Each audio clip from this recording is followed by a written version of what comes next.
das fábricas que ficam em Minas e das mãos de profissionais experientes que saem as roupas e sapatos usados pelas apresentadoras do Jornal da Alterosa e por mulheres refinadas de várias partes do mundo. Desde a década de 80 que a Luísa Barcelos confecciona bolsas, botas, sapatos e sandálias que são puro charme. Qualidade, conforto, estabilidade e, acima de tudo, sempre se sentindo na moda. Os negócios, que são tocados por 4 irmãos, estão de vento em polpa.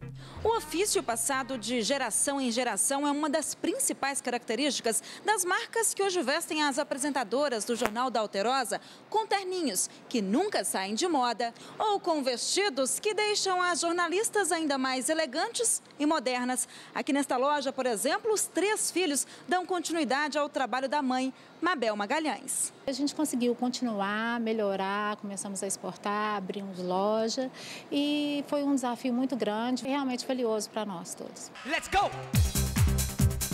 O carro-chefe da Grife são os vestidos de festa que mais parecem joias. Tem ainda peças de alta costura para o dia a dia, com acabamento e caimento perfeitos.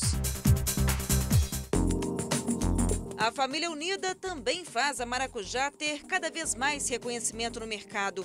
As rédeas estão nas mãos de 2 irmãs que contam com as habilidades desta estilista para fazer os negócios prosperarem. Tereza dá as dicas para quem está a fim de disfarçar a flacidez da pele, os pneuzinhos e o excesso de quadril e de barriga.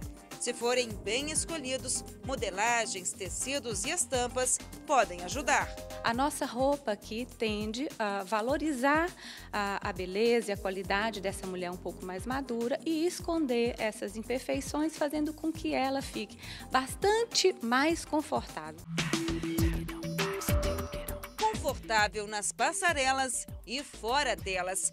Os vestidos da Patachu, que fizeram sucesso nos eventos de moda, agora estão ao alcance das mãos. Ele realmente se mostra como o xodó de todas as mulheres e porque também já é uma peça pronta, né? Você coloca e você já está completa.